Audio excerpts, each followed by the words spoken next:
Okay, this is being filmed on my iPad, so sorry for the fact that it's like the worst quality of all time. Video is probably not going to be edited, like, at all, because I just finished watching Stranger Things Volume 2, and I need to save any Byler fan right now. So therefore, if you're not a Byler fan, and if you're a Malevolent fan clicking on this video just to attack me, please leave. I will not be feeding into you calling me delusional. I know I'm probably at freaking Joyce Byers in her lights right now, but I don't care, okay? I really don't. I'd like to do this in one long run, so I'm sorry if I pause a lot. Just freaking skip 10 seconds. Don't click off the video. Just give me a minute. Speed my voice up. Whatever. Okay, obviously Volume 2 spoilers. We're gonna be freaking discussing whatever that was. So, of course, I'm sure every Byler fan is screaming, crying, and scattering at the confession of frickin' Will Byers and, the reaction, the outcome of what he thinks about Michael Byler. I don't think the montage of when Will gets his powers was supposed to tell us that he's accepting the fact that he doesn't need Mike. Like, I feel like they should have done that in some other way. I have to burp. Hold on. Excuse me. So, okay, I know I'm gonna get flamed. I don't think Mike is Will's Tammy. One, how did he get over him that fast? He didn't. Two, I think the only reason he's saying that is because he's grasping that him and Elle are probably just happy together and he needs to get over it. Like, he has Robin who accepts him now, and he is accepting himself, but I don't think he needs to accept himself through Mike. Mike doesn't have to be a rejection just because Will is now happy with himself. The whole, like, rejection is redirection. Yeah, that rejection is redirecting you right back to Michael Wheeler, Will Byers. And then, of course, we have the love confession of Volume 2. Not even love confession, coming out story, which was written beautifully, by the way. Beautiful scene. We've not been given Mike and Will for what the supposed amount that we were led on to have. We were told from Noah Schnapp that his favorite moments are with Finn Wolfhard, or probably from season 5, which, so he can speak about them. Unless he is discussing the ones, of course, in Volume 1, where they were flirting, heavily flirting. We have not really gotten anything, and I'm not sure if it's rumored, but they apparently stated that Will, aka Noah, and Mike, aka Finn Wolfhard, spent a lot of time filming together this season. We've seen absolutely nothing of them. We got Volume 1, but it's like, that is not a lot of footage. It's not. Jancy shippers, me included, were fed, which is great. Anyways, talking about the coming out scene, it actually terrified the frick out of me. I was enraged, like, immediately. I heard Tammy's name, and I was like, okay, we're done. But at the time of Tammy's name, and when he came out, like, when he first said it, I was waiting for them to, like, pan on Mike or something. And they didn't pan on Mike, but they panned on the original 3 boys, aka the core 4. They panned till it was, which, God, I hope you watched it before you're watching this, but it was Mike, Lucas, and Dustin. Now, if you notice and watch the scene over and over like I did, Mike visibly reacts. He doesn't, like, he does what he always does and looks Will Byers up and down like he's a freaking slice of pizza with pineapples on it. He's like, where are you looking, bro? Where are you freaking looking? Lucas doesn't do anything, really. He just kind of, was like, nice, dude. Like, that's how I perceived it. I was like, okay, you're giving us nothing, and it's kind of funny. And then Dustin is over here, like, readjusting in his seat as if he can't hear him. He's like, or like can't see him, like as if he needed to like look around, Lucas. So, I don't know. We saw a reaction out of Mike. Call me delusional. I know. Okay, I know.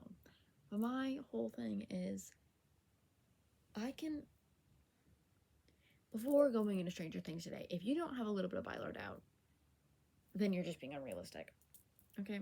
Same with thing, if you don't have a Mill-Levin doubt, you're being unrealistic. If you don't have Stancy doubt, if you don't have Jancy doubt, you're being unrealistic. If you don't have Jobber doubt, you're unrealistic. Okay? Okay? Because at the end of the day, fail safe. There could always be failure. Like, especially if they use it as a plot point in a relationship. Now, Lumax, that's secured in the bag. We don't touch Lumax. They're secured, it's fine. But I mean, even though they aren't, like, they might have not had like broken, like they wouldn't break up. But Max could have died. Lucas could have died. I thought it was gonna die. I was freaking terrified. Anyways, there's doubt. Like, I went in today with a lot of doubt to try and cushion the landing of it could be written really beautifully, but the Duffers may not execute. And I don't think it's fair to say that they let down a bunch of queers, like the queer community and LGBT community as a whole. I don't want people to be like, oh my god, you let us down. Like, you all queer baited us. It's like, and you could have written a beautiful queer love story. Mind you, we still have Robin. I think they deserve some acknowledgement on that part. But I'm trying not to just essentially continuously ramble and spiral. I went in with a lot of doubt today. And so I was upset when I heard the Tammy comment, but I was not very shocked. Because I think it should happen. Because they've prepared it for us. Like, they've been preparing it from season 1. In season 1, or season 2, I think, is when it developed. There was a ship called Miwi, like Miwi, because everyone thought Mike was gay for Will. Now that we have Byler, we have so many people in it. Oh, ew, no way. Miwi literally existed. It was a thing. It was a thing. And all the parallels between Jancy especially and Byler, and then like the signals, like signal tower signals. Anyways, is why I don't think we should erase it so quickly. I think now, I don't know, call me crazy. It feels like an April Fool's joke, okay? Okay, I'm sorry. But you're telling me we got freaking Sean Levy. Everyone was so excited. And we got like almost no queer coding. Like, none. We had Will coming out in episode 7, but it's like, I feel like episode 6 did not provide Sean Levy material. Doesn't make sense. Like, I'm like, are we sure the Duffers just didn't want to direct and write and plan out like the love confession? I think a lot of what I'm saying I need to stop talking about. I'm trying to recenter my focus. I'm so sorry. Point being, I feel like Mike looked at Will a certain way when he was coming out. Point 2, it kind of feels like a fake out, in my personal opinion. You can call me delusional. I don't care. Okay, I don't care if I'm delusional or not. Shut up, please. So freaking what? It's television. God forbid a girl sways a certain way. Leave me alone. You have your bit, I have mine. Anyways, I think the most solidifying piece of evidence, which I saw someone comment about Painting-gate, and I almost flipped my frickin' shit. I was like, oh my god, the painting. Want to know what was confirmed that we were going to discuss, or what was going to come back and like pay off? That's what it's called. The painting. What knowledge does Mike Wheeler not have now that he did not before? Will is gay, therefore he likes boys and boys alone. He didn't say, oh, I'm bi. He said, I don't like girls. This little painting. I think Will is painting for someone. Or I think Will likes someone. He's been painting a lot, blah, blah. Painting for a boy. Which boy received a painting? Mike Wheeler. And Mike Wheeler, I swear to God, if Mike Wheeler does not come out and connect those damn dots, I'm gonna flip a table. And what else was there? Oh yeah, the whole interview where Noah Schnapp is like, I think fans are gonna be happy. I think fans are gonna be, I think she's just like pleased or like okay with it, okay with how it ends. You're telling me we were gonna be happy about it? And what word does Finn Wolfhard use to describe the last episode? Enlightening. Caleb McLaughlin did not use enlightening for his character. I don't remember what word he used. He did not use the word enlightening though for the last episode. Meaning it's like it's shifted off of how their characters combat. Obviously, we did not see Will. Like it would have been a lot more telling if Noah Schnapp was in that same interview and it was like, oh, choose a word to describe the last episode. And if he was like enlightening or like fulfilling, then I think it would be like even more like red alert, every Byler. Sorry, I should say blue and yellow alert. Anyways, Painting Gate. I just keep trying to hold on to Painting Gate now. And they've framed it only from Will's point of view. Why are we gatekeeping Mike Wheeler's point of view? Now, it wasn't like he confirmed that we were going to switch POVs or anything. But I'm like, why are we gatekeeping Mike? Why are we gatekeeping Mike, period? We've like barely seen Mike. And Will, what are you doing? I don't know. I think I'll make a part 2 to this once I've calmed down because it is what, like maybe an hour after I finish the show, so my brain just like needs a moment to rest on it. Otherwise, I'm sorry for the crappy quality. I'm sorry for the rambling. I'm glad my wife, Robin Buckley, and her wife, Vicky, did not die. The L sacrifice? The freaking L sacrifice? You're telling me they're in a stable relationship when Elle is basically suicide pact with her fucking sister, who, by the way, is pissing me off. I do not like Collie. Also, I don't like her name. I'm sorry. It keeps reminding me of cauliflower every time I say it. I'm like, Collie.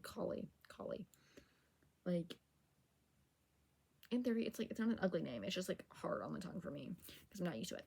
Anyways, you're telling me she's in like a suicide pact with her sister, basically, and she's not informing Mike of the situation? Like, obviously, Mike would probably be like, oh no, don't do it. And like, she's like, oh, that's why I'm not telling. But I'm like, you're going to sacrifice yourself and not tell at least your boyfriend, or like write a letter. I swear to God, if we get like Lettergate, but it's from 11, I'm gonna crash out.